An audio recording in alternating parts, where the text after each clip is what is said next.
केकरा मिलल? मनुष्य के। जल से पतला ज्ञान है, पाप भूमि से भारी। पाप एक जमीन से भारी है, जहाँ पाप होला वही जगह जमीन से बर्दाश्त ना होला, वही जगह जमीन टगमगा जाला। जल से पतला ज्ञान है, पाप भूमि से भारी। क्रोध अग्नि से तेज है, क्रोध आगी से तेज है। कलंक काजल से कारी। काजल कलंक तक तरीका ऐसा है कि मनुष्य के जिंदगी में एक बार लग जाए तो 100 वर्ष में मल के हार जाए, लेकिन कलंक के करीखा ना छूटेला। कलंक के करीखा कौन बोलेला? जवानी में होकरा घर में ढुकल बानी, होकरा घर में ढुकले बानी, होकरा के पटकले बानी, होकरा के झटकले बानी। आ बुढ़ा गोइनी तो बड़का 3 गो फोटारा मरनी, 1.5 किलो के कौंडल किन लेहनी, गेरुआ बस्तर लगा लेहनी, 3 गांव घूमे के शुरू कर देती। जे नहीं खे जाना तू कही दंडवत बाबा, पाव लगी ना बाबा। आज पहले से जाना था ऊ कही बात, इस सारवा पहले घर घर ढुकत रहो। वे कलंक के करीखा है। ऊ कलंक के करीखा मनुष्य के जिंदगी में कहियो ना छूटेला। बारात कैसा हो? बारात कैसा हो जिसमें पूरी ना हो? बारात कैसा हो जिसमें पूरी ना हो? औरत कैसा हो जिसकी हाथ में चूड़ी ना हो? फिल्म कैसा हो जिसमें अमरीश पूरी ना हो? पान कैसा हो? पान कैसा हो जिसमें जर्दा ना हो? रोड कैसा हो जिस पर गर्दा ना हो? मकान कैसा हो जिसमें पर्दा ना हो? मर्द कैसा हो जिस पर कर्जा ना हो? सरकार तक ले बाकी नहीं खंदा, आम जनता के पूछा था। मालिक कैसा हो? मालिक कैसा हो जिसका नौकर ना हो? आटा कैसा हो जिसमें चोकर ना हो? नाच कैसा हो? जोकर ना हो। आइए मेरा पता नोट कीजिए। आई एम तारा सिंह का भाई पारा सिंह।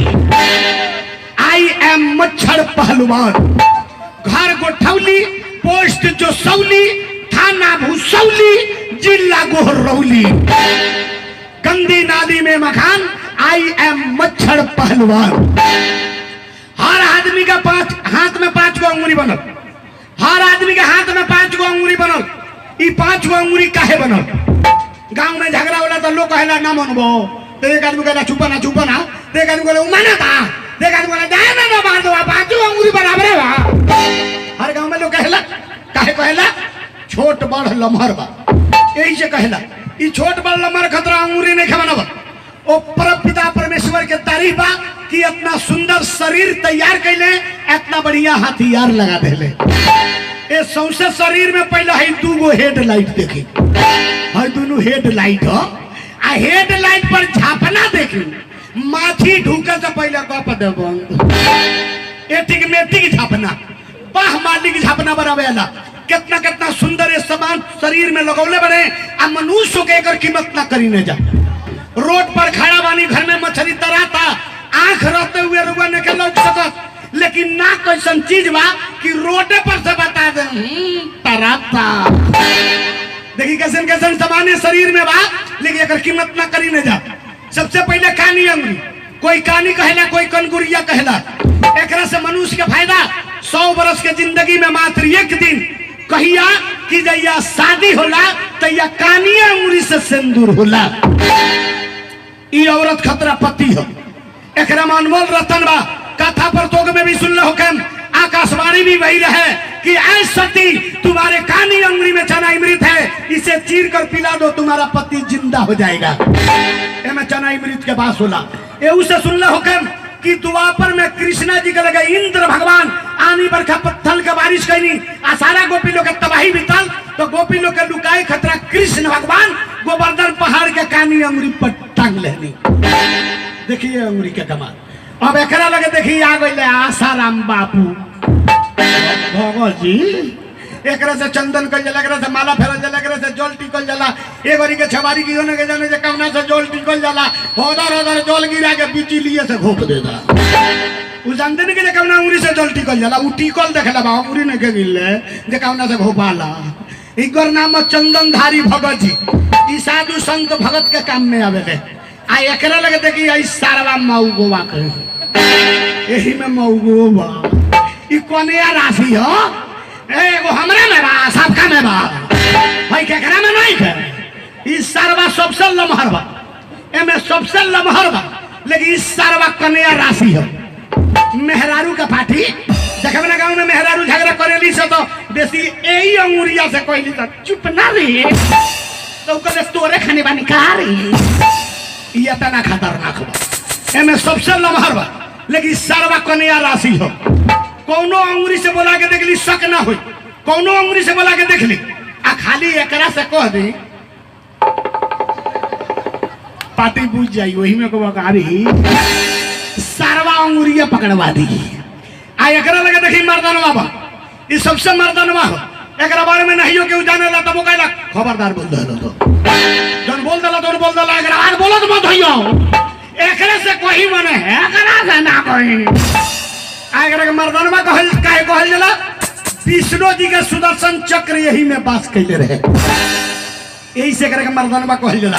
आ एकरा लगे देखी ए बेईमानवा सरवा के ओई बेईमान हो लई कोनो कहलो तो देम ना देम हमर कटुआ ले ये अपना खतरनाक बा। है महाराज मोबाइलों का कमाल बा, एगो मोबाइल दे अपना हिंदुस्तान में घुसल तो या 3 गो नमूना लेके घुसल।